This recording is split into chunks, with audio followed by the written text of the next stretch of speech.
别于一般市面上的太妃，我们在里面加上新鲜香草籽。香草豆荚是的，香草豆荚，我们今天所选用的是马达加斯加的，它非常的饱满，那里面有满满的香草籽。那我们呢，先把它放在砧板上面，轻轻的把它压一下，顺一下，让它平整。然后呢，我们把它从中间剖开来。中间剖开来，这个满满的籽全部都在里头哦。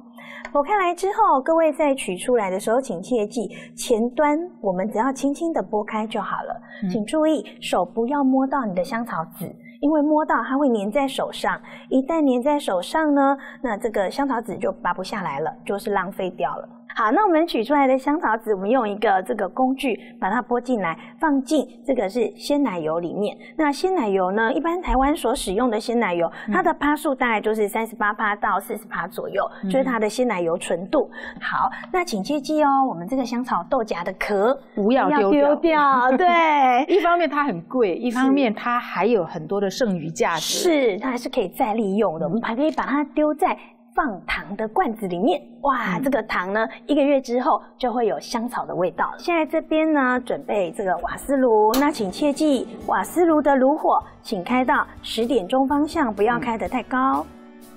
这样，我们现在要把它煮到80度。老师，是不是我看好像所有做这个甜点的火呢都不能大，对不对？一般我们做甜点呢，原则上我们给各位的概念就是，你的炉火就是以它可以燃烧到的范围为原则，不要开得太大火。开得太大火，锅边就很容易烧焦。烧焦你做出来的糖果就觉得很容易吃起来，它就会有硬丝的感觉哦，而且也很容易会有苦味，对不对？是。那我们稍微把它加热一下，到锅边整个都有泡泡。这样好，虽然说我们人生要先苦后甘啊，但是我们的这个糖果哦，先苦之后会继续苦下去，还会焦下去哈，一点都不会回甘哦。对，所以千万记得我们在煮糖果啦哈，的这个火呢，千万不能火大，要温柔的对待。是。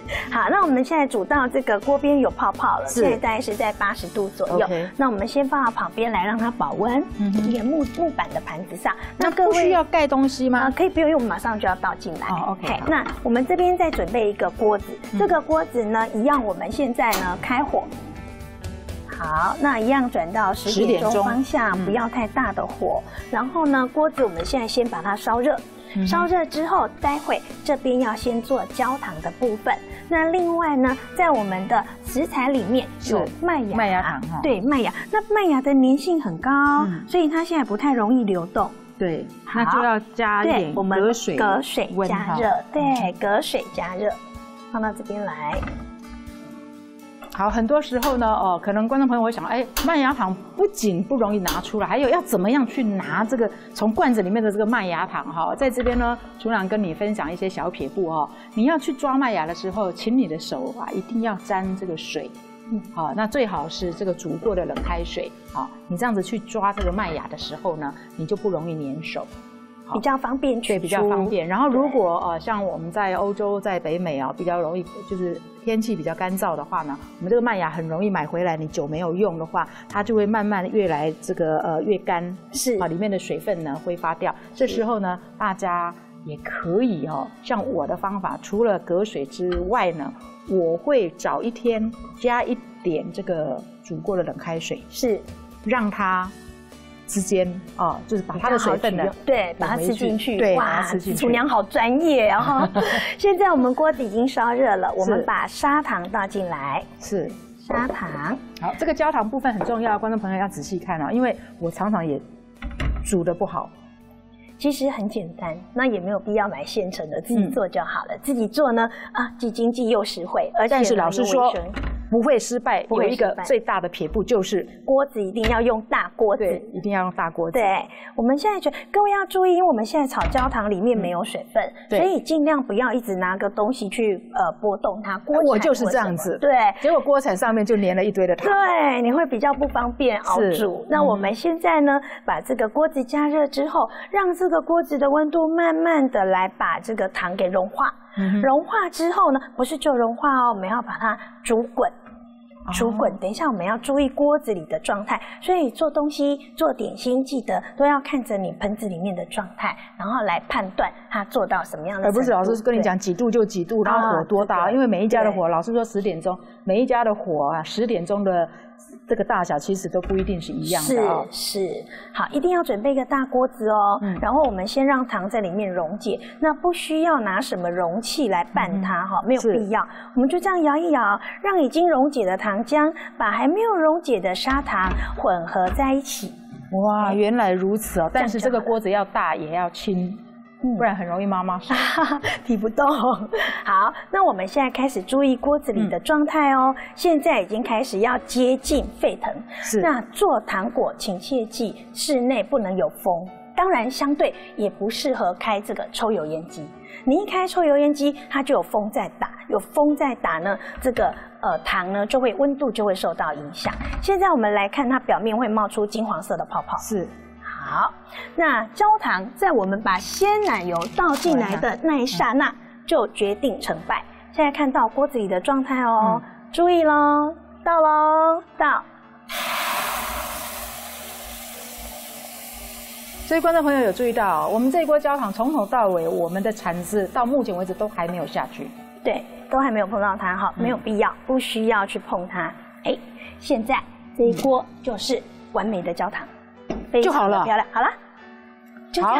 所以呢，这边得到一个重点，就是焦糖非常喜欢安静，它不喜欢人家打扰，所以在煮的这个过程里面，千万不要去拨动它。好，现在我们加进来的是砂糖的部分。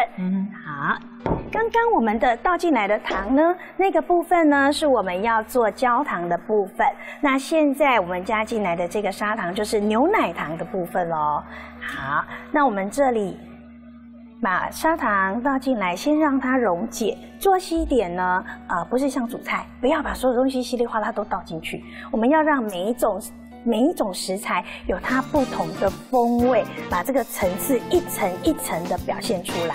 哎，砂糖已经溶解咯，现在我们要加海藻糖进来。海藻糖，对，谢谢厨娘。海藻糖呢，依照这个法国啊，有一个很有名的科学家叫波美，波美先生，他设计了一个东西叫做糖度计。在我们大自然里面，所有的这些食材呢，里面全部都有糖度哦，都有甜度的哦。那波美先生的糖度计呢，他就帮我们测试出来了。那一般我们的蔗糖，它的甜度是100%。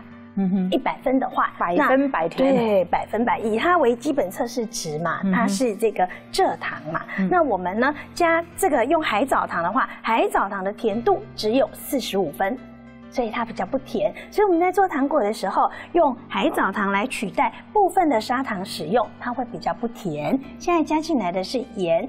那我们在做糖果的时候加一点点盐，可以抑制糖的甜度，比较不会觉得这么甜。当然，如果您今天做的这一个糖果盐巴下的重一点，它的名字就叫海盐牛奶糖。哦，我有吃过那种既甜呢又咸呢，就是甜中带咸呢，对，感觉还不错。但是我觉得那个好像没有办法吃很多颗，就感觉吃了好像很多的盐进去的感觉。好，现在倒进来，刚刚我们有跟水加热，所以很粘稠的麦芽，现在就很容易把它倒出来了。所以反而麦芽是非常需要温度的哦，对，需要很温暖的去呵护它的。是的，糖都怕热嘛，糖都怕热嘛，所以呢，观众朋友们在家里面煮这个糖果的时候呢，请您切记哦，我们在煮糖果的过程已经煮完了，这锅子里面都会粘一点糖啊，不要花很大的力气去冲洗它，你只要放一点水，把它煮一煮，溶掉了，倒掉就好了，没有必要花很多力气来清洗它。对，老师一直强调糖的天敌是水哦，不是蚂蚁。蚂蚁的最爱。好，那现在呢，我们把这个温度计放进来。那原则上，我们都建议各位观众朋友们呢，最好就是煮糖果呢，还是要准备一个温度计，这样子呢，我们能够比较精准的知道现在的糖到底煮到几度。锅子里现在有很多种不同的物质，所以这一锅现在是混合物。混合物质在里面的时候呢，我们就要把它做搅拌的动作。好，现在的温度停在105度。那我们最终的水呢，会最后在108度会全部煮掉。那我们这边呢，今天呢预计熬煮到的温度大约是122度左右。那煮糖果呢，跟温度有很大的关系。除了煮糖的温度之外，还有这个糖果煮好之后，我们要保存啊，对不对？那如果在夏天，我们要让它保存的久一点，不会太快化掉。刚刚讲糖怕热嘛，不要让它太快化掉的话呢，我们的温度就要煮高一点。所以冬天跟夏天在煮糖果的时候是不太一样的。不一样的，我们以室温25度来做判断。好，室温25度以上，像我们到屏东去上课，哇，好热哦。那这么热的地方呢，我们就要把这个糖煮到125度，它会比较慢化掉。温度越高，反而它比较不容易化掉。对，它糖会比较硬。它会比较硬。是，摄影棚里面的温度可能就20度左右的时候呢，我们温度就稍微煮低。所以我们今天预计是煮到122度。所以老师教的非常的仔细哈，大家呢如果看了这集节目还要想要再重看的话呢，你们都可以上 YouTube 上我们的这个节目网站来看啊。好，我们的温度已经煮到了123，所以我现在熄火。那各位要注意，记得这温度计呢，我们准备一个水杯，把它放到水杯里面就可以了。就不用担心它有粘黏的问题。所以这锅糖就已经完成了，煮好了。那我们现在呢，加进来一点点这个天然发酵的无盐奶油。那做糖果加一点点油，最主要的用意就是防止粘牙。那我们做牛奶糖嘛，所以呢，我们就在里面加上一点奶油，哎呀，非常对味。那会有同学说，老师，我吃全素啊，不能吃奶油啊，怎么办呢？我们可以加植物型的，譬如说沙拉油啦、橄榄油这一类的，就是植物性的油加进来，它一样可以有防止粘牙的功效在里头。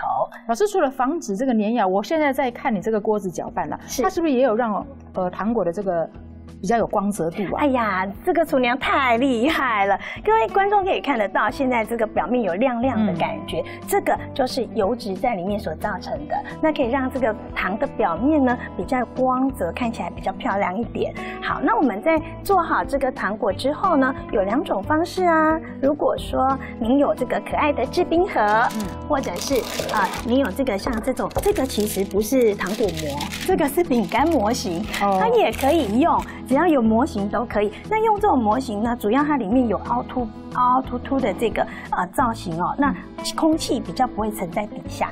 等一下我们脱模之后呢，表面就会亮晶晶的。那我们在灌模的时候呢，我们灌个几颗。如果没有模型的那个观众朋友没有关系哦，我们可以准备一个不是铝的材质的模子。等一下我们会把它灌进去。我们现在先把它灌到这个模型。老师有强调不是铝的材质。对，铝还有一个很大的缺点就是它非常的会粘黏。所以你如果把糖倒在铝的材质的这个模型里面呢，待会它就会非常的黏。好，那你就拔不下来，没有办法脱模。好，那我们呢准备一个这个是不锈钢的这个材质的模型。那我们这煮好的这个糖果，您可以灌模，也可以倒在这个模型里，都可以哈，有什么用什么。甚至呢，家里面有耐高温的制冰盒也是可以的，制冰盒。反正老师教的方法就是说，你们家呢有什么模型呢？只要不是铝制品的话，又是有一点耐热的话，哈，都可以用来制作我们今天的这个太妃牛奶糖。是的，都可以拿来做灌模的这个动作。好，那我们现在把它倒进来，温度很高，各位一定要小心烫哦。尤其是糖浆哦，煮到125度哦，它会像蜡烛一样，就是一旦粘在你的皮肤上是扒不太掉的哦。你扒掉的时候，可能连一层皮都已经扒下来了，真是可怕。所以这个是很可怕的哦，大家一定要注意安全。好，那我们呢可以看得到，现在在表面呢，它有一些泡泡。那我们在煮它的过程之中，它有产生泡泡，因为我们有搅拌它，所以产生泡泡是正常的，没有关系。那我们待会现在这样放着，给它放凉。放凉之后，我们找一个小刀，把边边划开来，划开来，模子拿起来。那我们准备一个这种叫做排气擀面棍，它上面是有颗粒的，一颗一颗的，然后在上面把它擀过。这个部分我们待会来做示范。那我们这边先把它放凉。这个糖果呢，我们已经把它放凉了。放凉之后呢，表面呢，它这个我们用小刀子把它划开，所以它现在是一块糖果。那表面会看到有颗粒啊，有泡泡啊，不好看，没关系。我们用排气擀面棍，好，放在上面，用手掌心推，用手掌心推，它就会产生纹路哦。有没有发现有些知名的牛奶糖就是长这个样子？对，都是有纹路的啊。那这个呢，用这个擀面棍一举两得。